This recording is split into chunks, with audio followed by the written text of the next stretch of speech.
Hello, this is Aaron, and welcome back to the podcast. I hope everyone had a good weekend. I hope those of you who are dads had a great Father's Day. Happy Father's Day to you. A friend of mine who's very involved in culture war type activities around the schools has this line. I don't know if he's the one who invented it, but it's a good line. He says, "They use your vocabulary, but they don't use your dictionary." By that, he means the left talks in all these terms that have an ordinary meaning to normal people, but in reality, those are coded in ways that reflect left ideology. One of them is public health. We need to focus on public health because we have all these issues like COVID or obesity or smoking, etc. And people say, wow, that sounds about right. But then you look at what is done under the rubric of public health, and you see that it is focused on climate change or gun control or racism, all of which people might be interested in doing something about, but it's not what people think about when we come to public health. So when you fund public health, you might think you're funding the response to the next pandemic, but you might well be funding climate change activism, for example. One of those terms that's like that is the term structural racism. You can't understand what structural racism means by trying to look at the word structural and look at the word racism and try to figure it out. It's another one of these coded things. What does it mean? Well, it means a variety of things. It essentially means racism is all is racism. It essentially means that pervasive, invisible racism exists as a sort of demonic force in every nook and cranny of society, such that even if you don't perceive it, even if you don't believe that you're personally engaging in any racist way, that nevertheless this is caught you up. You're caught up in it. It also means that Barack Obama's children are suffering from a legacy of oppression, whereas the children of a white single mother in Appalachia who's never worked a day in her life and is addicted to drugs, those people have privilege. To be honest, I'm not really exaggerating all that much with these if you listen to what a lot of the activist class says. And again, that may not be what everybody thinks, but they get their way an awful lot. And even the people who don't necessarily agree with that, maybe at the most extreme, like some of the business people, they're the ones that are actually going along with it because they're not saying anything.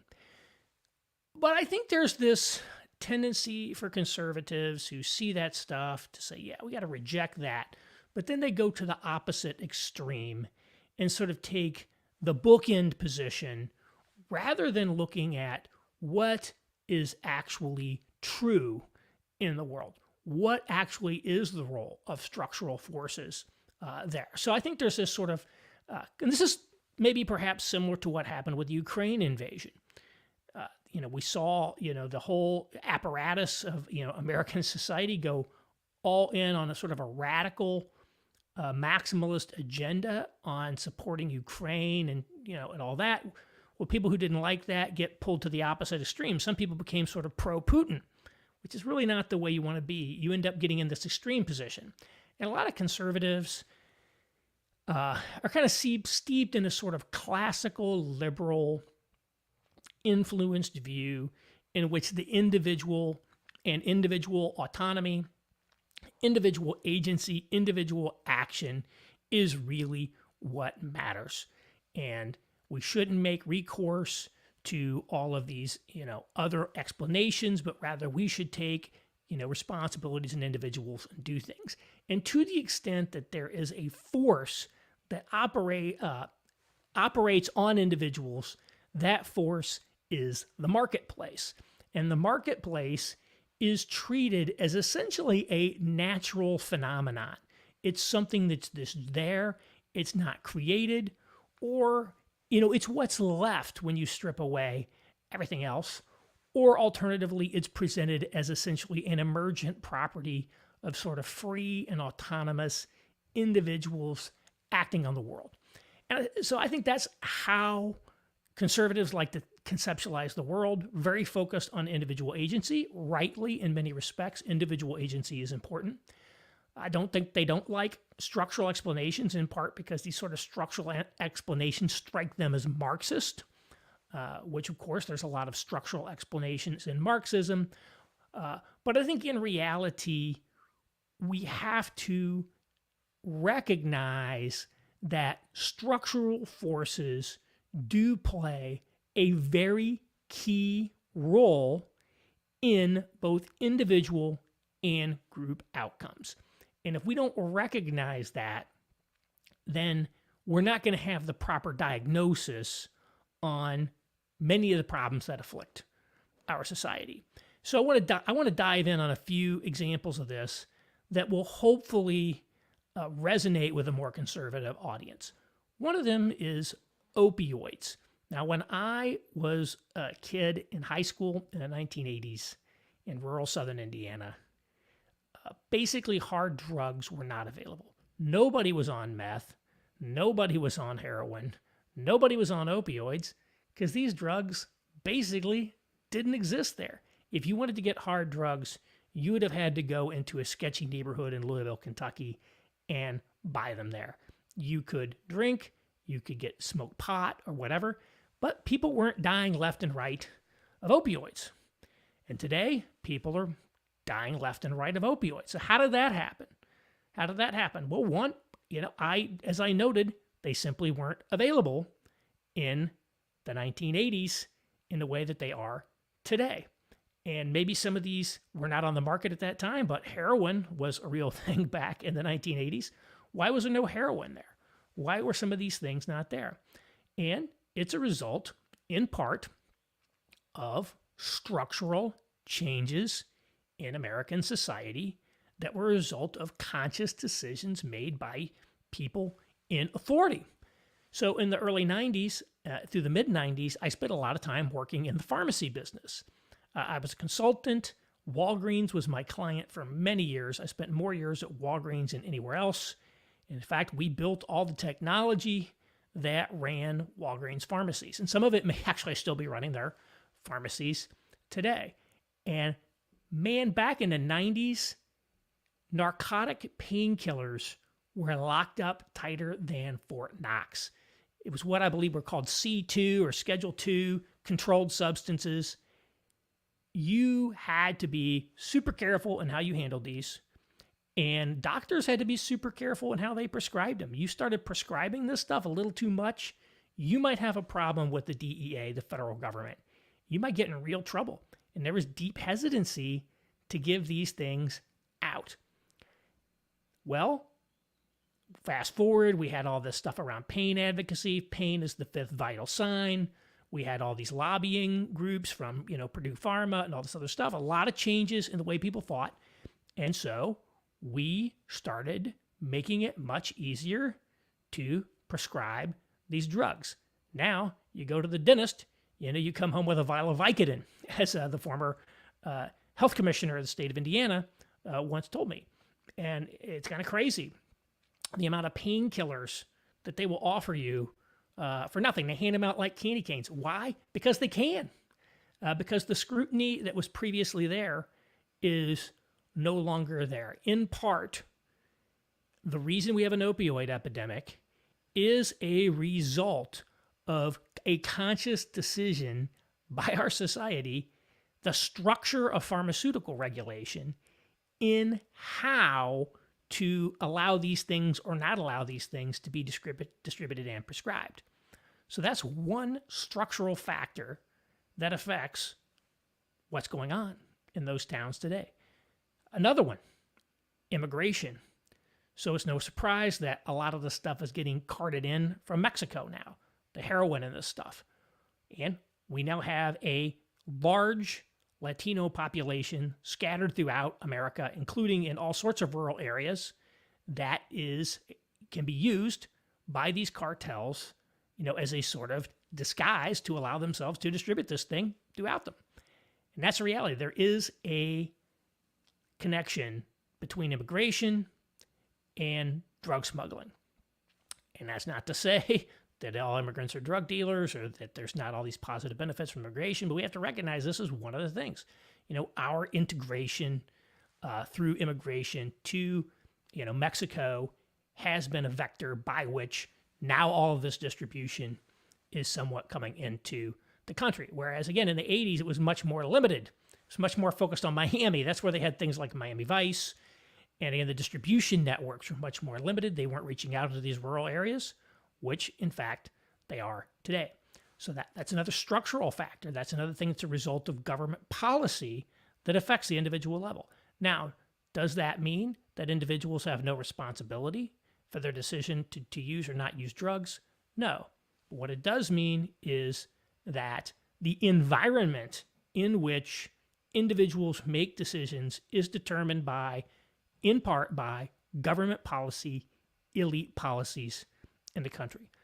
A second one is trade. Globalization has long been portrayed as a sort of inevitability. You still hear this talk about immigration today, that it's sort of inevitable that there's going to be this large-scale migration. We hear the same thing on trade. It's sort of inevitable. Globalization is a force that can't be stopped. In reality, globalization was a choice. And perhaps there would have been some level of globalization without making those choices, but the choices that we made are the choices that produce the system that we have today. So what were those choices? One of them was NAFTA, which I believe started negotiations under George H.W. Bush, was finalized under Clinton. A second one was the Uruguay round of trade talks, which is what created the current global trade regime and the World Trade Organization, which I believe was previously called the General Agreement on Tariffs and Trade, a major new trade system. And then that was also in the 1990s under Clinton. And then there was the admission of China into the WTO, which at the time was called Most Favored Nation status. Prior to that, China had essentially, ability to trade with the U.S. under these preferential tariff rules of the WTO and things like that, but it was subject to periodic renewal by Congress, maybe on an annual basis. But when Congress granted them, most favored nation status or permanent normal trade relations as you currently have, China was then allowed essentially into the system, and we ended up with what we have today under these systems. So these were all treaties. They were all legislative actions. They were all decisions by the people of our country who lead our country, who lead our businesses, that dramatically affected the structures under which individuals, decide to find a job or look for a job. So I'm someone here who's a blue-collar worker. I don't have a college degree. I'm looking for work. What kind of work I can find, how much money I can make, is heavily influenced by these macro policies. They didn't just happen. They were choices. They were things that are actively promoted. And by the way, all of the negative consequences of these were in fact predicted at the time. And it wasn't just predicted by the Pat Buchanans of the world. It was predicted by a certain minority report out of mainstream respectable voices. So it's a great book from 1998. I highly recommend it. It's called Global Squeeze by a guy named Richard C. Longworth. Longworth was a longtime foreign correspondent for the Chicago Tribune. I would call him an advocate of vital center type liberalism of that. He wrote a lot about globalization. If you just read the book Global Squeeze, he lays it all out. Pretty much everything that happened as a result of globalization, and especially China. He's warning about China. It's like, we are not prepared to withstand China. Rise of populism, evisceration of blue-collar workforce. It was all there. And it's all there in advance. This wasn't like this was unknown. This was written. People knew it. All of the dissident voices were radically suppressed, which Longworth goes into when he talks about the economists. And, here we are today. And so all of these choices, all of these things that were done, these things have a profound impact on your ability to find a good paying job, a living wage, a family wage, if you are someone who does not have a college degree and works in a blue-collar environment. That's why, there was all this populist unrest. People recognize, right, that these trade deals were structures that had forces with a tremendous amount of influence on individuals, the individual looking for a job, and also groups, the class of people who do not have college degrees, the class of people who traditionally worked in blue-collar occupations. Another one, what's another structure? Too big to fail. We saw this in the housing crash, 2007. Absolute bailouts of major financial institutions, and protection for all the people who worked in them. If you go back to the 1980s S&L crisis, there were something like 800 bankers and other officials who went to jail as a result of that. There's even a major political scandal that caught John McCain up in it. He wasn't the only one. There were the so-called Keating 5 scandal. You should look up the Keating 5 scandal. This idea that you were involved in these dodgy S&L loans, it wasn't just that we're going to bail out all the banks, which essentially the government did make a major bailout. At the same time, there were criminal consequences for the bankers. Hundreds of bankers went to jail. Fast forward to the dot-com crash. I mean, a number of high-profile executives got sentenced to extremely long prison terms. Bernie Ebbers, who was the CEO of WorldCom, basically spent the rest of his life in jail. He was sentenced to 26 years in prison, something like that. And for, frankly, pretty minor crimes, if you ask me, like insane that a guy got that much time. The guy, was it Jeff Skilling, who was the president of Enron? These guys got long prison sentences. Now, he was able to get out. There were some things done, but there were some major executives that went to prison in that era. Fast forward to housing crash, there was one low-level banker who got prosecuted. And if you look at all the people who got prosecuted around that, it's all sort of peripheral people who are not in the core banks or financial institutions. And now it's essentially institutionalized. When something happens, like Silicon Valley Bank, all the cronies get taken care of, and nobody goes to jail. No prosecutions, no nothing. Maybe there's golden parachute. I keep bringing this up. It's one of the most incredible stories. Wells Fargo Bank made something like 2 million fake accounts. Their employees created 2 million fake accounts for customers that customers never requested. I mean, every single one of those is wire fraud, bank fraud, all this stuff that they go after other people for. And yet, no problem. It's, it's just a slap on the wrist, pay the fine, the CEO gets a golden parachute, no problem. But if you write a bad check, right, if a single mother, writes a bad check, she's got a real problem on her hands. But if you're too big to fail, you're there. And yeah, there are people like Pharma Bro or like Elizabeth Holmes who do get prosecuted. But if you look at them, they're usually small time. A lot of Ponzi scheme people get busted. What was his name? Madoff. It's people who are sort of on the fringes of the system. They're getting busted for Ponzi scheming. They're getting busted for sort of individual acts of fraud. What they're really getting arrested for and prosecuted for is embarrassing important people. You look at Theranos, all the big time sort of military people in that who were on their board who were made to look stupid. That was her real crime. That's why she's in prison right now. It made Silicon Valley look bad when this person created such a transparent and obvious fraud. The whole business was sort of fake. So you have to either be politically unfavored like PharmaGrow or do something that really embarrasses the system. Then they'll make an example out of you. And here and there things happen, but systemically, right, people walk. And so what is that? Again, what we see, elite people, we have a system where elite people are able to kind of connected cronies are able to get away with what they want, unlimited bailouts, are not taking any risks, they're profiting off the system, and the Main Street guy is getting his house foreclosed on. How many people got their house foreclosed on? A lot. There was no bailout for the homeowner. And yeah, maybe some of these homeowners were in dodgy loans. They shouldn't have bought the house, made some individual decisions. A lot of people at the highest echelons of American finance made some bad decisions too. Nothing happened to them. It's another structure, the too big to fail system. consolidation, all of what we have. So these are just some things that show that conscious choices by American lawmakers, American elites, create structures and structural forces under which individuals operate.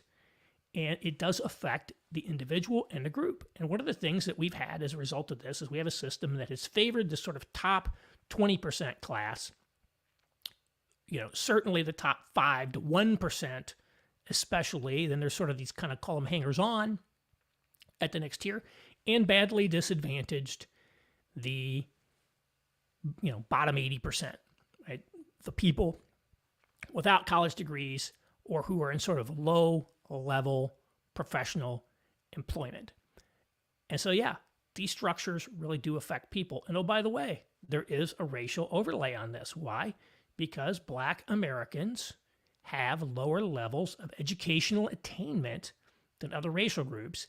Therefore, structures such as, our trade policies, our too big to fail policies, our immigration policies that have disadvantaged those sort of people who have less education, lower credentials, who don't work in this elite white collar occupation, yeah, it has had a disproportionate effect on Black America. It has. And a lot of things end up that way, even if they aren't self-consciously, quote unquote, racist policies. And so there is a sense, if you want to call it the properly so-called sense, in which you could make arguments about structural racism. I don't advise using that term and trying to redefine it, because the term is, in fact, just code word for left ideology. It's very, very difficult to hijack their terms because they control the universities, they control all these things.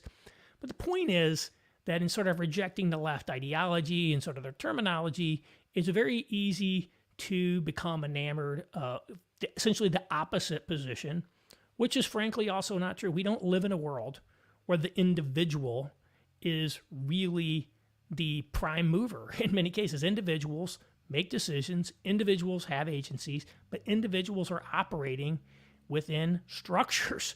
Our system has a lot of structures, and those structures, some of which did evolve organically, a lot of them are as a result of conscious choices. And those structures have a profound impact on the outcomes of individuals and groups. In some respect, maybe you can think of it as a degree of difficulty dial, and they turn up the degree of difficulty dial, and sometimes it's turned up for some people in some groups, and sometimes it's turned down for other people in other groups. The hedge fund has their degree of difficulty dial turned down. The too big to fail banks had their degree of difficulty turned down.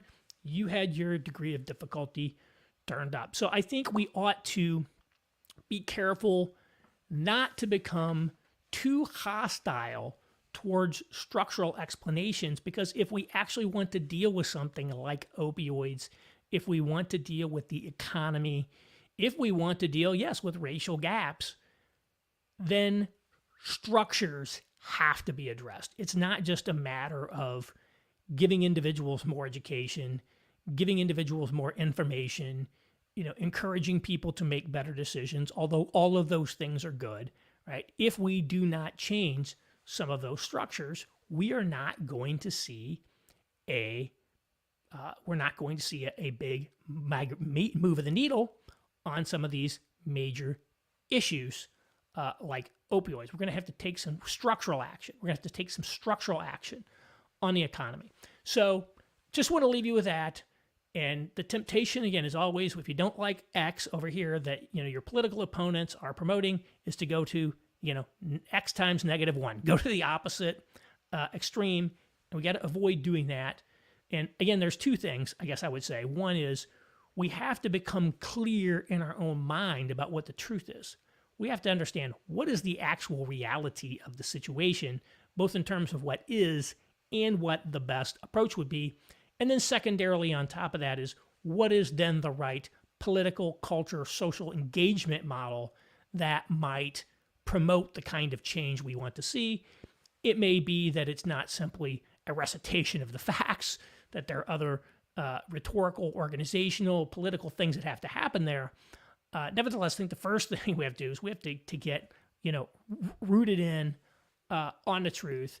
And I do think this sort of overly libertarianish inflected vision is something that causes a limitation in thinking of some conservatives. And even if you are a libertarian, I know I got libertarians on here, the reality is right now we have a massive, massive amount of government erected structures in our society and the economy, as you will know. So even if you're a libertarian who believes in sort of the primacy of the individual, there has to be a structural element in terms of dismantling many of these structures if we ever want to even get close to an individual driven system. We don't have a free market. We have a managed market, managed very heavily by the government and also by other actors, such as de facto cartels, businesses, etc. It's very complex. I don't want to go into all that. But the point is, we have to really identify and understand these structural factors and how they affect the individual and the group, consciously or, yes, unconsciously.